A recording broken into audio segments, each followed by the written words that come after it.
बिस्मिल्लाहिर्रहमानिर्रहीम, अस्सलाम वालेकुम। अच्छा, आज का जो हमने ये वीडियो वो की है, शूट करने के लिए बैठे हैं, तो मेरे पास पेशेंट हैं शाहिद साहब। इनकी एल्बो फ्रैक्चर डिसलोकेशन के साथ ये हमारे पास आए थे। रेडियल हेड का इनका फ्रैक्चर था। वो एक्सरेज में आपसे इसमें साइड पे अगर देखेंगे तो आप यू कैन अप्रिशिएट कि इनका रेडियल हेड फ्रैक्चर था और एल्बो की डिसलोकेशन थी।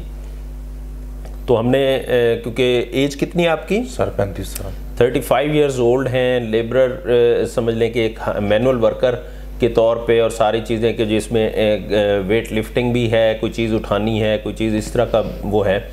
तो यंग पेशेंट में जो रिकमेंडेड है वो सिर्फ रेडियल हेड एक्सियन नहीं है। ये हमारी ओल्ड प्रैक्टिस थी कि जिसके तहत हम सिर्फ रेडियल हेड को निकाल देते थे। 3 हफ्ते हम एल्बो को रखते थे स्लैब के अंदर, और उसके बाद नेक्स्ट सर्जरी ये होती थी कि जी रेडियल हेड एक्सरसाइज कर दें और बस ठीक है जी, नॉर्मल हो गया सारा कुछ। बहुत शुक्रिया। अगर आप हमारे चैनल पर नए हैं तो इसको सब्सक्राइब कर लें ताकि आपको ये इन्फॉर्मेटिव वीडियोस बर वक्त मिलती रहें।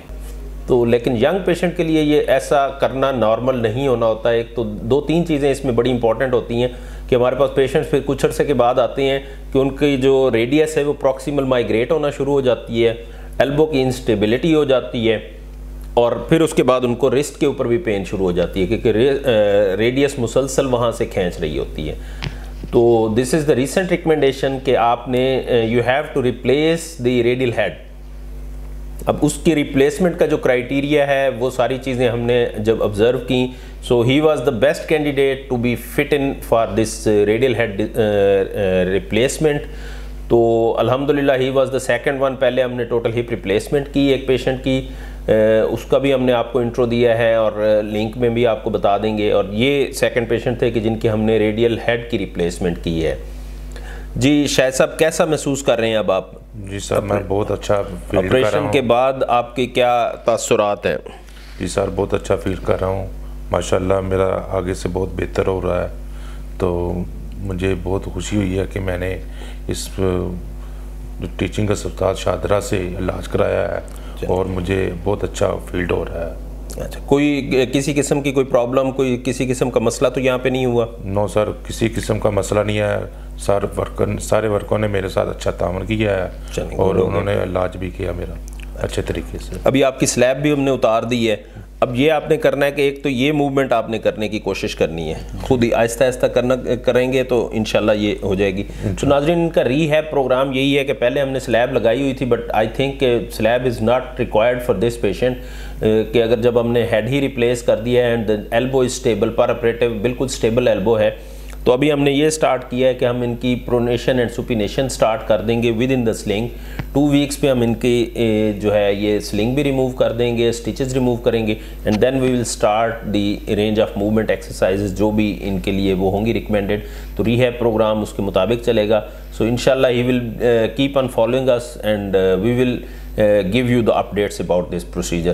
So this is the recent advancements, and we are doing these recent advancements in Government Teaching Hospital Shadra with all the facilities, and alhamdulillah with zero infection rate by the grace of God. तो ये जो x ray में discuss करने लगा हूँ, ये elbow dislocation और fracture of the radial head के साथ हमारे पास पेशेंट आए थे, but the elbow was very unstable. अगर इस एक्सरे में भी आप देखें तो एल्बो इसकी रिड्यूस तो इमरजेंसी में हमने कर दी थी, but arc of movement was really unstable.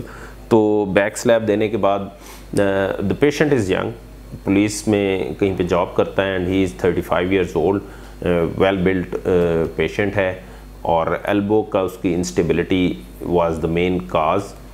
तो we have decided to go for radial head replacement. So इसकी हमने फिर रेडियल हेड की रिप्लेसमेंट की by the action of the radial head parts. जो भी हमारे पास कम्युनिकेटेड पार्ट्स थे वो हमने एक्सरसाइज करने के बाद उसकी रेडियल हेड को रिप्लेस कर दिया, and I will show you the x-rays. तो उसमें आप देखें कि यू कैन वेल अप्रिशिएट कि उसकी जो स्टेबिलिटी है, we have achieved that stability. Per operative बिल्कुल स्टेबल था, और द मेन इसमें जो वो है just to provide the stability over the radial head with elbow. क्योंकि कल को ये यंग पेशेंट्स में जो हम रेडियल हेड एक्सियन की हमारी प्रैक्टिस है, I think that needs to be reduced, और हमें अपना थ्रेशोल्ड थोड़ा सा बेहतर करने की ज़रूरत है, and we can go with the radial head replacement. Learning curve होगा थोड़ा सा. This was my third case in when I was in armed forces hospital. We have operated 2 cases of Zimmer का हमने नेल वो head use किया था. यहाँ पे जो है हमने जो लोकल मैन्युफैक्चर्ड एक हेड था, बट द नेक इज़ यानी एडजस्टेबल नेक है. So the condition of the patient at operation was quite good. Post operative the patient was stable as well. अभी हमने सिर्फ 1 वीक to 10 days इसको slab दी है just for the wound healing, और stitches remove करने के बाद we will start with early mobilisation and rehabilitation, or hope so he will be quite all right within due time. Thanks for watching our video. If you are new on my channel, please subscribe so that you can get informative videos in time.